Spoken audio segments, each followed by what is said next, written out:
महाराष्ट्र में शिंदे गुट अपनी दावेदारी पेश करता नजर आ रहा है शिवसेना पर, तो दूसरी तरफ एकनाथ शिंदे को लेकर बीजेपी नेता ने ही बहुत तीखा बयान दे दिया, जिसके बाद शरद पवार का वो बयान याद आया कि क्या सचमुच एकनाथ शिंदे की सरकार 6 महीने के अंदर गिरती नजर आएगी। ये बहुत बड़ा सवाल है आज के समय में देखा जाए, क्योंकि शरद पवार कोई छोटे मोटे राजनेता तो हैं नहीं, बड़े बड़े बागी विधायकों को पहले भी देख चुके हैं और साथ ही साथ खुद भी महाराष्ट्र की राजनीति में कई बार अपने फैसलों से भूचाल ला चुके हैं। तो ऐसे में आप सभी को बता दें कि महाराष्ट्र की राजनीति में एकाएक कई परिवर्तन के बाद शरद पवार के तमाम बयानों पर नजरें हैं, लेकिन इन सब के बीच देवेंद्र फडणवीस और एकनाथ शिंदे से हटकर बीजेपी नेता ने ऐसा बयान दे दिया जिसकी वजह से फडणवीस और शिंदे के बीच चिंताएं बढ़ सकती हैं।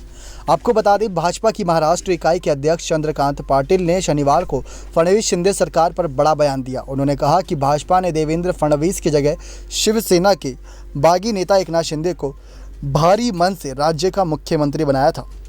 उन्होंने दावा किया कि सही संदेश देने के लिए यह फैसला लिया गया था। भले ही देवेंद्र फडणवीस ने बड़े दुखी मन से एकनाथ शिंदे को सीएम बनाया, लेकिन ये भाजपा के शीर्ष अधिकारियों का फैसला था जिसको सबने स्वीकार करा, बड़े ही कह सकते हैं मायूस मन के साथ। यानी कि उनका मन तो नहीं था एकनाथ शिंदे को सीएम के रूप में स्वीकार करने का, लेकिन फिर भी करना पड़ा। तो ये बयान बहुत तीखा है अगर इस मामले पर देखा जाए। और दूसरी तरफ करीब 1 महीना होने वाला है यहाँ पर एकनाथ शिंदे की सरकार को, जहाँ पर 30 जून को यहाँ पर काफ़ी कुछ तस्वीरें बदली थी। उद्धव ठाकरे ने इस्तीफा दिया था एक दिन पहले, उसके अगले दिन ही एकनाथ शिंदे सीएम बन गए थे। सबको लग रहा था और ये कह सकते हैं आश्वस्त भी कराया गया था सीएम शिंदे और देवेंद्र फडणवीस के द्वारा कि कैबिनेट विस्तार पर खुलकर चर्चा होगी और सबकी सर्वसम्मति से कैबिनेट का विस्तार होगा।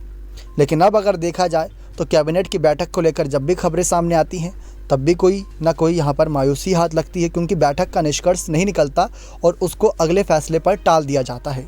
तो दूसरी तरफ शरद पवार के बयान याद आते हैं कि 6 महीने में सरकार गिर जाएगी शिंदे सरकार जो है, क्योंकि यहाँ पर कैबिनेट विस्तार के समय नेताओं और बागी विधायकों को काफ़ी दिक्कतें होती नजर आएंगी। क्योंकि उन नेताओं के बारे में सोचिए जो देवेंद्र फडणवीस को काफ़ी लंबे समय से समर्थन देते नजर आए कि देवेंद्र फडणवीस अगर सीएम पद पर बैठेंगे तो उनके रुके हुए काम कराते नजर आएंगे। लेकिन उन विधायकों के बारे में भी सोचिए जो शिवसेना के साथ लंबे वक्त से थे और अचानक उन्होंने एकनाथ शिंदे का समर्थन दिया। तो ये बहुत सारे राजनीतिक खेल खेले गए महाराष्ट्र के सियासी संकट के बीच, लेकिन इन सब के कहीं ना कहीं निगाहें शरद पवार और उद्धव ठाकरे संग देवेंद्र फडणवीस और अब तो राज ठाकरे भी इस राजनीति में उतरते नजर आ रही हैं, तो सबकी ओर जाती नजर आ रही है। राज ठाकरे ने भी खुलकर बातें रखी। उन्होंने साफ कहा कि उद्धव ठाकरे ही शिवसेना की बगावत के पीछे जिम्मेदार है, कोई और नहीं। ये सारे अपने आप में बयानबाजी हैं, लेकिन दूसरी तरफ यही देखना दिलचस्प है कि क्या सचमुच इन सब फैसलों के बाद महाराष्ट्र में सियासी संकट के बाद और एकनाथ शिंदे के सीएम पद संभालने के बाद कैबिनेट विस्तार को लेकर क्या अभी भी यहाँ पर कुछ ना कुछ जो हलचल है वो तेज रहेगी। और इन सब के बीच अगर शिवसेना की बागडोर मिल जाती है एकनाथ शिंदे को, क्योंकि एक जंग तो ज़ुबानी चल रही है और दूसरी तरफ कागजी जंग भी चल रही है। क्योंकि शिंदे गुट अपने धड़े को असली शिवसेना बताते हुए चुनाव आयोग के समक्ष दावेदारी जता रहा है। अब देखना होगा कि दस्तावेजी सबूतों के साथ कौन कितना भारी पड़ेगा और शिवसेना ठाकरे परिवार के हाथ में रहेगी या बाला साहब ठाकरे की ये पार्टी उनके परिवार के हाथ से निकल जाएगी। ये भी बहुत बड़ा सवाल है। और शरद पवार को लेकर भी तमाम खबरें हैं कि वह एनसीपी की बैठकें भी रद्द करते नजर आए थे अभी, और वो नहीं चाहते कि जो हाल शिवसेना में हुए वैसा ही हाल एनसीपी में भी होता नजर आए।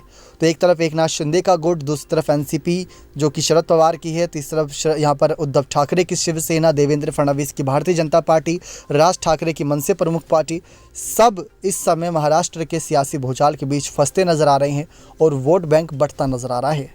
नेक्स्ट 9 न्यूज़ रूम की रिपोर्ट।